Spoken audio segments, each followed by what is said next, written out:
तो इस सेशन में हम लोग निमसेट 2012 एंड 13 के क्वेश्चंस डिस्कस करेंगे। तो पहला क्वेश्चन जो निमसेट 2012 में आया है, इसको पढ़ो ध्यान से। This is a determinant is chosen at random. एक डिटर्मिनेंट लिया गया है from set of all determinant of matrices of order 2 with element 0 and 1। ठीक है, ऑर्डर 2 का एक डिटर्मिनेंट लिया गया है। तो ऑर्डर 2 का एक डिटर्मिनेंट ले लेते हैं हम लोग।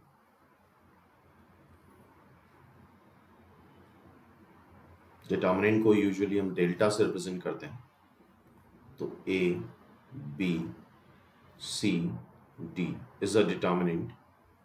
ठीक है, अच्छा ए बी सी डी में जो एंट्रीज हैं वो 0 एंड 1 है। सिर्फ क्या है, 0 एंड 1। तो ए बी सी डी की जो वैल्यूज आएंगी वो या तो 0 होगी या 1 होगी।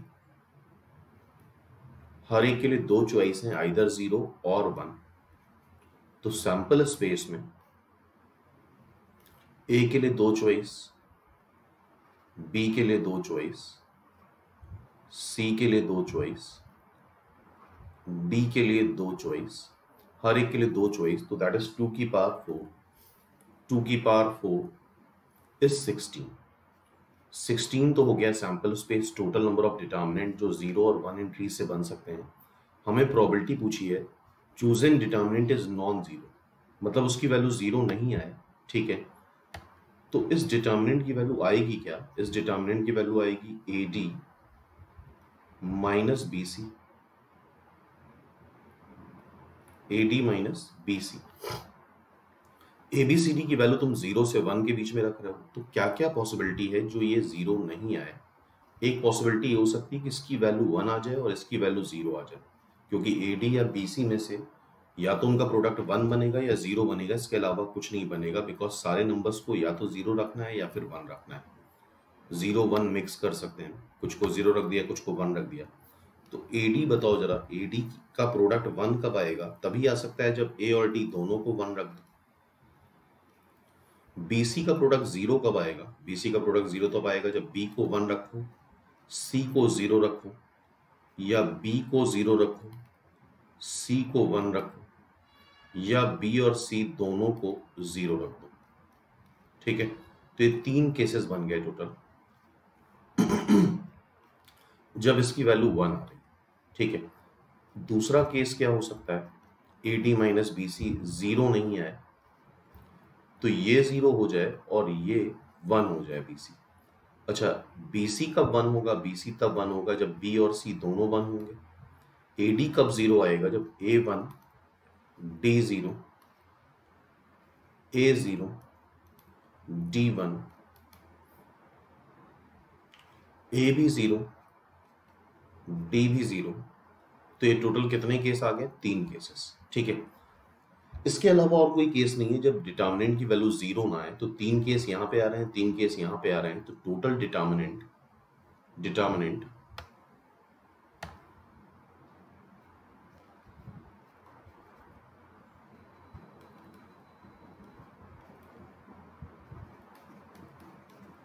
which are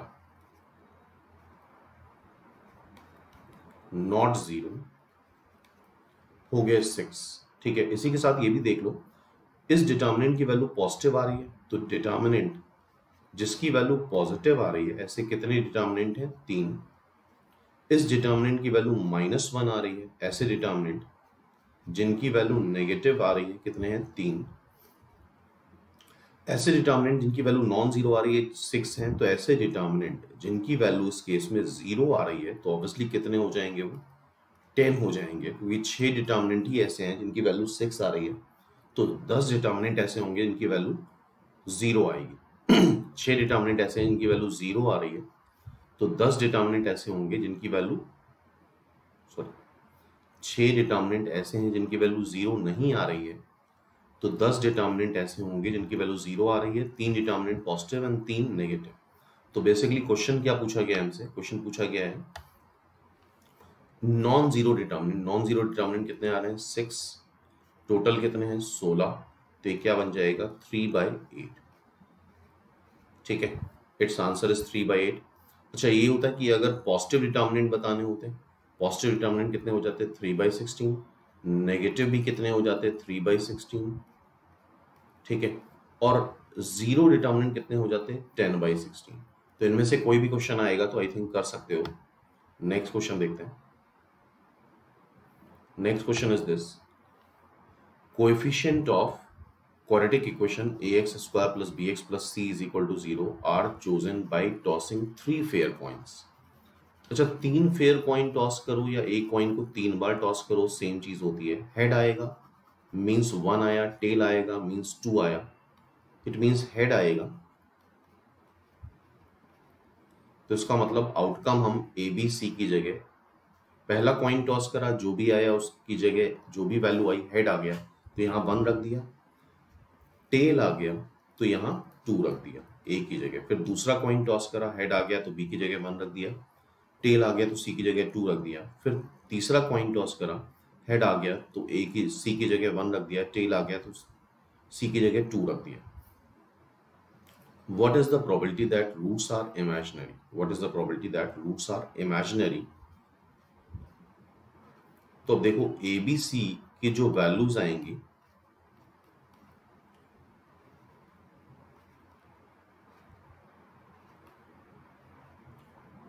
वो 1 या 2 में से ही कुछ आएंगी। अच्छा, कोफिशिएंट्स छोटे हैं इस वजह से D discriminant B square minus 4ac negative ज्यादा केसेस में होगा, क्योंकि बी स्क्वायर ये मैक्सिमम 4 पहुंच सकता है, ये तो एक्सेल 4 से मल्टीप्लाई हो ही रहा है, तो मैक्सिमम केस में नेगेटिव आएगा। हम इसका उल्टा कर लेते हैं, मतलब ये तो इमेजिनरी के लिए हो गया, हम निकाल लें roots are real. Roots real कब होंगे? वो कम केसेस होंगे। रियल तब होंगे जब डिस्क्रिमिनेंट ग्रेटर देन और इक्वल टू 0 होगा। मतलब B square minus 4ac greater than और इक्वल टू 0 आए। अच्छा, ये कब हो सकता है? ये तब हो सकता है जब b को 2 रख दो, मतलब ये 4 हो गया माइनस 4ac। a और c की वैल्यू क्या हो सकती है? हमें ये पॉजिटिव चाहिए या 0 चाहिए, तो a और c मैक्सिमम तुम 1 रख सकते हो, क्योंकि अगर a को 2 रख दिया, c को 1 रख दिया तो ये नेगेटिव आ जाएगा। तो a और c के लिए सिर्फ एक ही पॉसिबिलिटी है 1 एंड b इज 2। तो सिर्फ एक केस बन रहा है जब उसका d 0 आ जाएगा, d ग्रेटर देन 0 कभी नहीं आएगा इसमें, तो रूट्स रियल हो जाएंगे। तो टोटल प्रोबेबिलिटी क्या होती है? 1 माइनस एक केस है जब रूट्स कैसे हैं? रियल हैं। और सैंपल स्पेस क्या आएगा? ए बी सी तीनों के लिए 2 चॉइस हैं, 1 एंड 2, तो सैंपल स्पेस यहां से 8 आ जाएगा। हर एक के लिए 2 चॉइस, मतलब 2 cube, that is 8।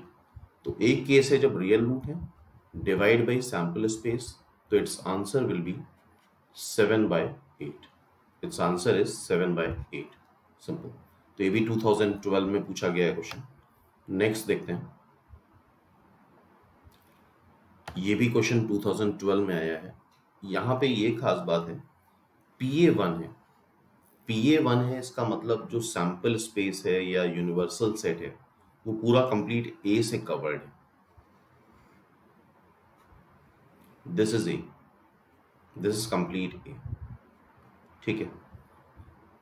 PB half है, ये इवेंट E के सबसेट हैं, ठीक है। तो B उसका ऑब्वियसली सबसेट बन जाएगा, B इज इट्स सबसेट, ठीक है। तो अगर हम ये पूछें तुमसे कि ऐसे केस में P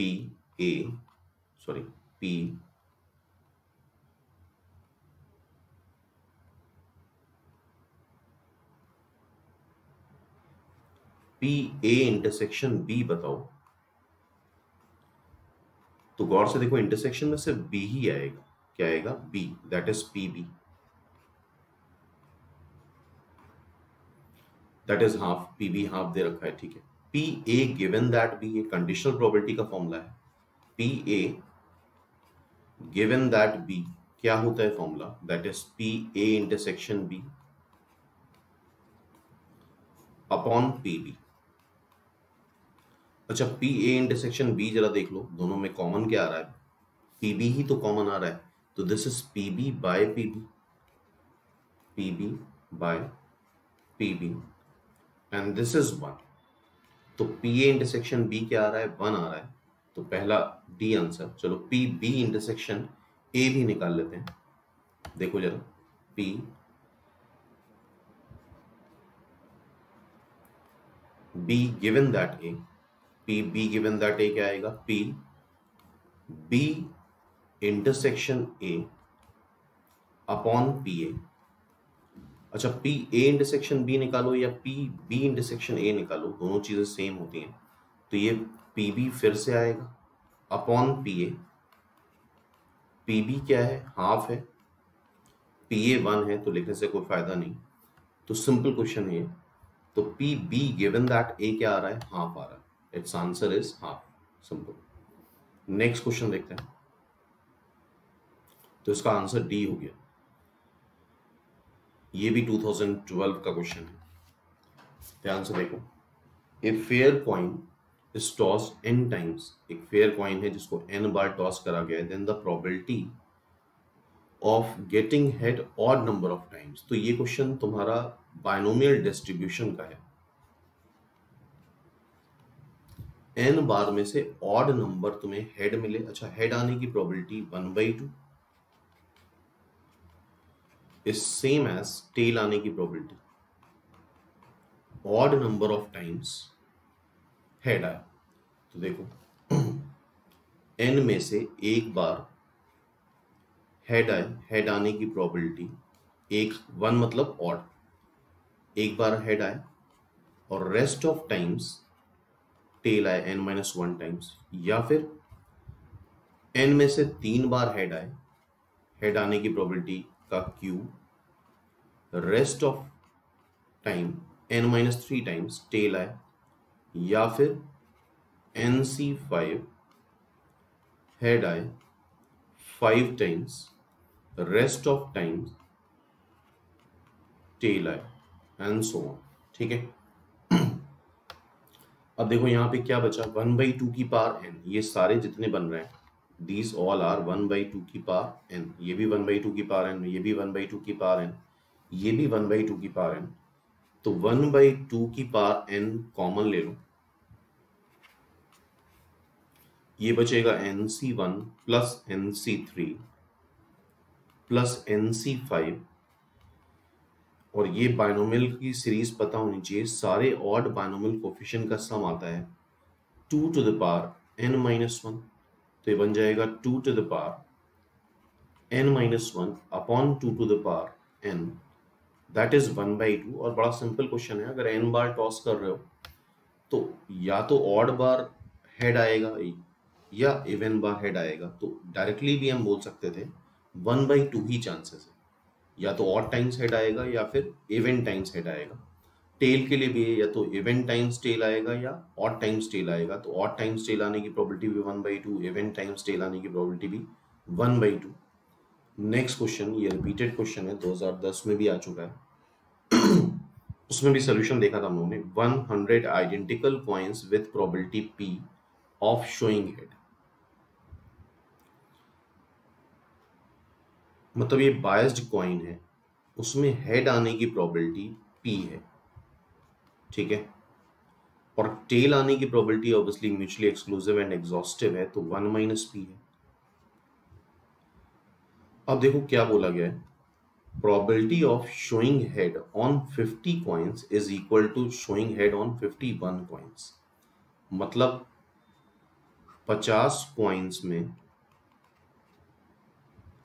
हेड आए, इस बात की प्रोबेबिलिटी 51 कॉइन्स में हेड आए इसके इक्विवेलेंट है। तो ये भी क्वेश्चन बाइनोमियल डिस्ट्रीब्यूशन का ही है, 100 बार कॉइन टॉस करा जा रहा है, 50 टाइम्स हेड आना है, तो 100 C50 हेड आने की प्रोबेबिलिटी की power 50, and rest of time tail आना है, तो 1 - p की पावर भी 50, फिर 51 टाइम, सॉरी 100 में से 51 times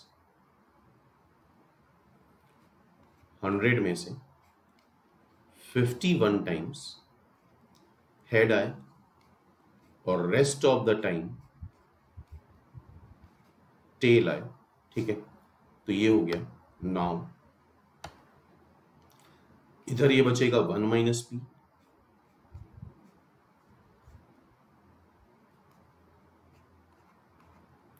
hundred C 51 divide by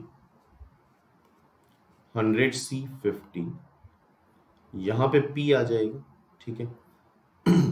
अब यहां पे फॉर्मूला क्या यूज करा था, NCR upon NCR minus 1, this is equal to N minus R plus 1 upon R.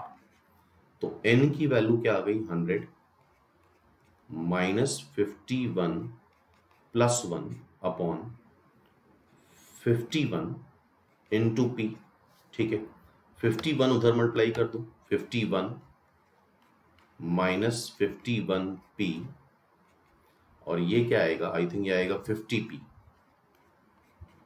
तो यहां से कैलकुलेट कर लेंगे तो P will be 51 divide by 101, 51 divide by 101। D is the answer. तो ये भी 2012 का क्वेश्चन हो गया, रिपीटेड क्वेश्चन है। नेक्स्ट क्वेश्चन देखते हैं प्रोबेबिलिटी का।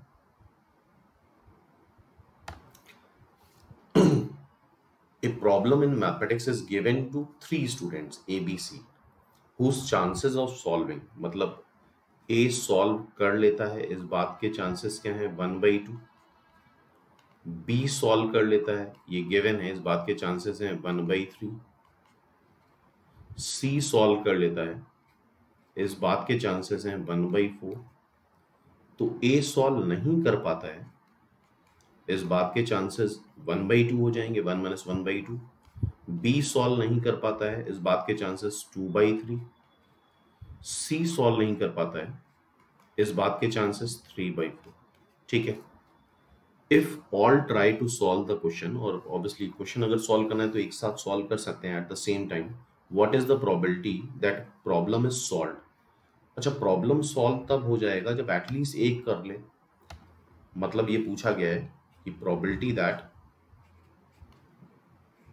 At least one solve the question, इसको हम लिख सकते हैं 1 माइनस प्रोबेबिलिटी ऑफ कोई भी क्वेश्चन सॉल्व ना कर पाए, A bar intersection B bar intersection C bar, और तीनों लोगों का प्रॉब्लम सॉल्व करना इंडिपेंडेंट होता है। तो P A bar 1/2, P B bar 2/3, P C bar 3/4। तो 1 माइनस 1/4, फाइनली आंसर आ गया 3/4। डी इज द आंसर, ठीक है। तो ये भी सिंपल क्वेश्चन है 2012 का। नेक्स्ट क्वेश्चन देखते हैं। ये 2013 का है। ए 6-phase diode is biased. It is more likely to show an odd number than to show an even number. Thrice, it is thrice, मतलब odd number आ रहा है, इस बात की प्रोबेबिलिटी 3 टाइम्स है इवन नंबर है, ठीक है। और किसी भी डाइस में या तो ऑड नंबर आएगा या इवन नंबर आएगा। इसका मतलब अगर इवन नंबर आने की प्रोबेबिलिटी p है तो ऑड नंबर आने की प्रोबेबिलिटी क्या हो जाएगी 3p, और इनका सम क्या हो जाएगा, म्यूचुअली एक्सक्लूसिव और एग्जॉस्टिव है, दिस इज 1, तो p हो गया 1/4। तो यहां से तुम लिख सकते हो probability of getting an odd number is 3p, मतलब 3/4, and getting an even number is p, that is 1/4. Probability of getting odd number 3/4 and even number 1/4. The probability that sum of number in 2 throws, 2 throw करे जा रहे हैं और सम even आए, तो सम even कब आएगा, जब या तो दोनों बार ऑड आए या दोनों बार इवन आए, मतलब दोनों बार इवन इंटू इवन, इंडिपेंडेंट है तो प्रोबेबिलिटीज मल्टीप्लाई कर देंगे, ऑड इंटू ऑड की प्रोबेबिलिटी। इवन आने की प्रोबेबिलिटी 1/4, 1/4, 1/16, ऑड आना 3/4, 3/4, 9/16, तो दैट इज 10/16, 5/8. तो it's answer is 5/8. B is the answer. ठीक है, नेक्स्ट क्वेश्चन देखते हैं.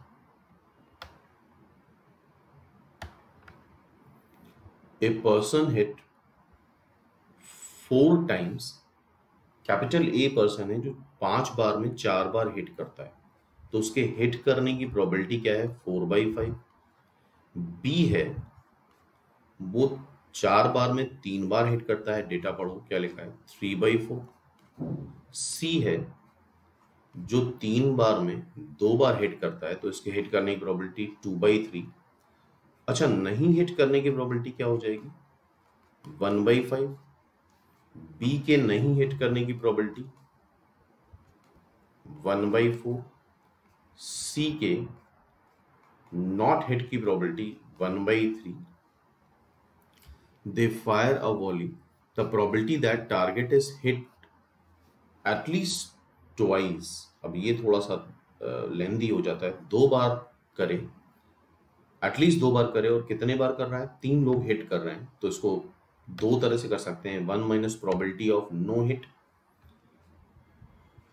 माइनस 1 हिट, या प्रोबेबिलिटी ऑफ 2 हिट करें, एटलीस्ट 2 हिट करें,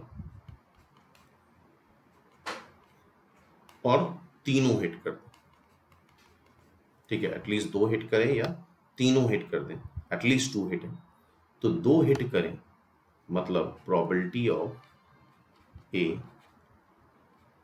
बी हिट करते हैं, सी हिट नहीं करता है, 2 हिट कैसे करेंगे?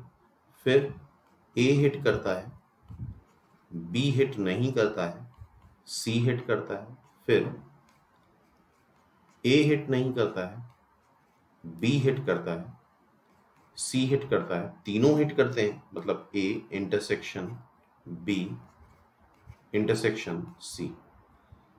अब निकाल सकते हैं, थोड़े से कैलकुलेशन है. ए के हिट करने की प्रोबेबिलिटी 4/5, बी के हिट करने की प्रोबेबिलिटी 3/4, सी के नहीं हिट करने की प्रोबेबिलिटी 1/3. फिर ए के हिट करने की प्रोबेबिलिटी 4/5, बी के नहीं हिट करने की प्रोबेबिलिटी 1/4, सी के हिट करने की प्रोबेबिलिटी 2/3. फिर ए के नहीं हिट करने की प्रोबेबिलिटी 1/5, बी के हिट करने की प्रोबेबिलिटी 3/4, सी के हिट करने की प्रोबेबिलिटी 2/3, और तीनों के हिट करने की प्रोबेबिलिटी 4/5, 3/4, 2/3. आई थिंक ये कैलकुलेट कर सकते हो तुम लोग अपने आप. This is 1/5,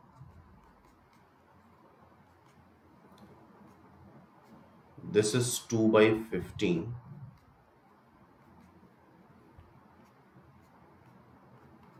this is 1/10, and this is 2/5. This is 2/5. तो ये न्यूमेरिकल कैलकुलेशन अपने आप करके देख लेना. 36 + 4 + 3 12, 25/30 मतलब 5/6. It's answer is 5/6. देख लो, it's answer is 5/6. C is the answer. ठीक है, तो ये कंसेप्ट भी समझ में आ गया होगा. नेक्स्ट क्वेश्चन देखते हैं. ये तो बड़ा कॉमन क्वेश्चन है. अटल स्पीक्स ट्रुथ. अटल सच बोलता है, दैट इज 70%, मतलब 7/10. अटल झूठ बोलता है, Atal telling a lie, is obviously 3/10. अब क्या बोला गया है? जॉर्ज सच बोलता है, 60/100. 60/100 मतलब 6/10, मतलब 3/5. और जॉर्ज झूठ बोलता है, that is 2/5. In what percentage of cases they likely to contradict each other? Contradiction कब होगा?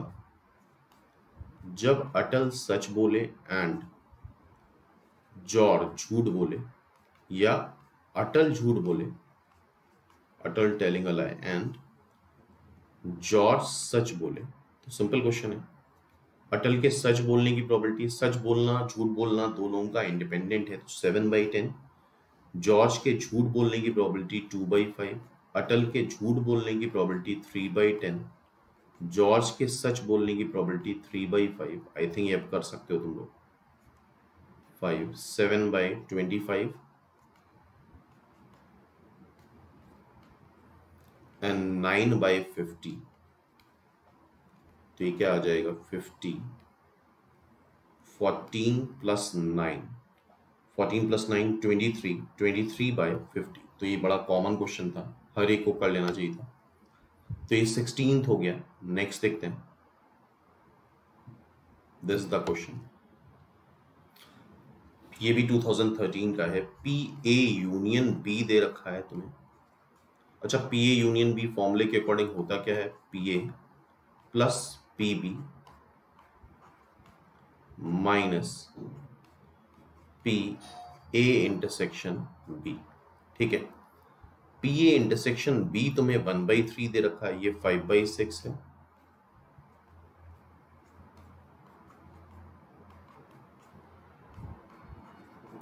This is 1/3।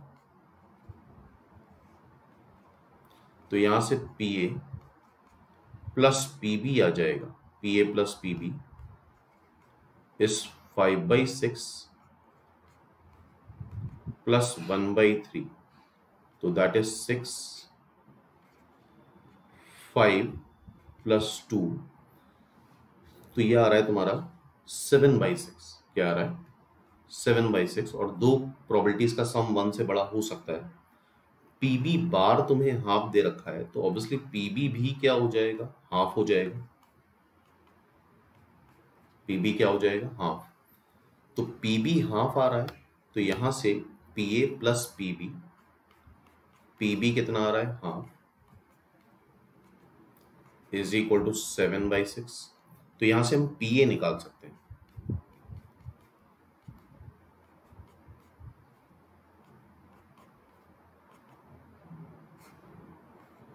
7 माइनस 3 मतलब 4/6 मतलब 2/3।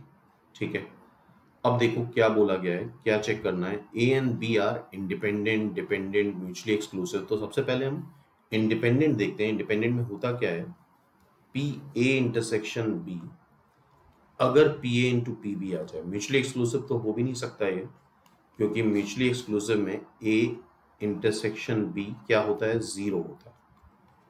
ठीक है, अच्छा, पी ए इंटरसेक्शन बी दे क्या रखा है तुम्हें, 1/3। पी ए हम निकाल चुके हैं, पी ए कितना निकाला है हमने, पी ए निकाला है 2/3। पी बी तुम्हें 1/2 दे रखा है, तो ये आ रहा है इक्विवेलेंट टू 1/3, मतलब P A intersection B P A into P B के बराबर है। इट मीन्स ये दोनों इवेंट्स कैसी हैं, इंडिपेंडेंट है। तो ये भी सिंपल क्वेश्चन था 2013 का। ठीक है, नेक्स्ट क्वेश्चन देखते हैं। ये भी 2013 का क्वेश्चन है। दो फेयर डाइस रोल करे जा रहे हैं, तो डाइस के केस में सैंपल स्पेस क्या हो जाता है, 6 का स्क्वायर 36, ये तो पता ही होगा। प्राइम नंबर है, तो प्राइम नंबर कौन कौन से होते हैं, 2 is a prime number, 1 prime number नहीं होता है, 3 is a prime number, 5 is a prime number, 7 is a prime number, 8, 9, 10, 11 is a prime number. Dice में मैक्सिमम 12 आता है, तो 11 के बाद 12 आएगा, 12 प्राइम नंबर है नहीं, तो इतनी ही केसेस बनेंगे दो डाइस में, या तो सम 2 आ जाए। अच्छा, सम 2 कब आएगा, 1, 1, या सम 3 आ जाए, 1, 2, 2, 1, या सम 5 आ जाए, 1, 4, 4, 1, 2, 3, 3, 2, 7 आ जाए, 1, 6, 6, 1, 7 फिर कब आएगा, 2, 5, 5, 2, देन 3443। 11 कब आएगा? 11 आएगा 5665 पे। तो ये प्राइम नंबर के केसेस हो गए 1 2 3 4 5 6 7 8 9 10 11 12 13 14 15 15 बाय 36। 3 से कैंसिल कर दो तो 5 बाय 12 इज द आंसर। तो ये भी 2013 का सिंपल क्वेश्चन है। अब नेक्स्ट देखते हैं।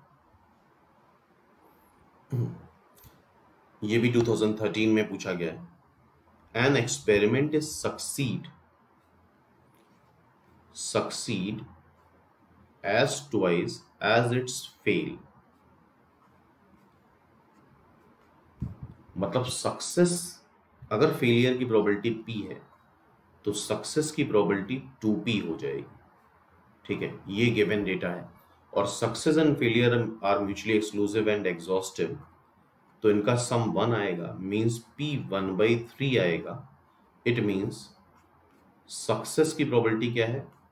2p, मतलब 2/3। और फेलियर की प्रोबेबिलिटी क्या है? p, that is 1/3।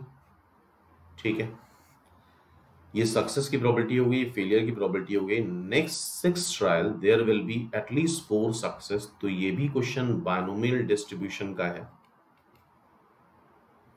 इसको डिटेल में डिस्कस करा था हमने लेक्चर में, तो एक बार देख सकते हो, काफी इंपॉर्टेंट आर्टिकल है ये। तो 6 बार में एटलीस्ट 4 बार सक्सेस चाहिए, तो 6C4, 6 बार में 4 बार सक्सेस, 2/3 की power 4, rest of time failure, फिर out of 6 times 5 times success, rest time failure plus 6 में से 6 times success, rest time failure. तो इसको 0 लिखने को मतलब नहीं है। अब ये थोड़ा सा कैलकुलेशन में प्रॉब्लम आएगी, थोड़ा लेंदी कैलकुलेशन है। 6C4 इज 6C2, 6C2 होगा 6 × 5 डिवाइड बाई 2, दैट इज 15। ये आ जाएगा तुम्हारा 2 की पावर 4 अपॉन 3 की पावर 6। ठीक है, 6C5 इज 6C1, 3 की पावर 6, 6C6 इज 1। ठीक है, यहां पे अब तुम एलसीएम ले लो, 3 की पावर 6 15, 2 की पावर 4 होता है 16, फिर 6, 2 की पावर 5 होता है 32, 2 की पावर 6 होता है 64। तो अब कर लेते हैं 15 × 16, 15 × 16 इज 240। लिखते जाते हैं इसको, 240 प्लस 16 × 32 इज 192 प्लस 64। अच्छा, 3 की पावर 5 243 होता है, ये 243, ये हो जाएगा 729, 3 की power 6। 240 plus 192 that is plus 64 that is 496 upon 729, 496 upon 729। B is the answer. तो ये 2013 तक के सारे क्वेश्चंस हो गए। इसके आगे वाले और पीछे वाले सारे डिस्कस किए जा चुके हैं। तो ये प्रोबेबिलिटी कंप्लीट हो गया निमसेट पॉइंट ऑफ व्यू से। और अब ऑलमोस्ट सारे ही क्वेश्चंस तुम्हें मिल जाएंगे प्लेलिस्ट में। निमसेट ट्रिक्स करके पूरा फोल्डर बना है, इसमें सारे ही टॉपिक्स जितने भी निमसेट में लास्ट 2008 से लेकर के 2019 तक पूछे गए सारे के सारे क्वेश्चंस हैं इसमें विद सॉल्यूशन। ठीक है।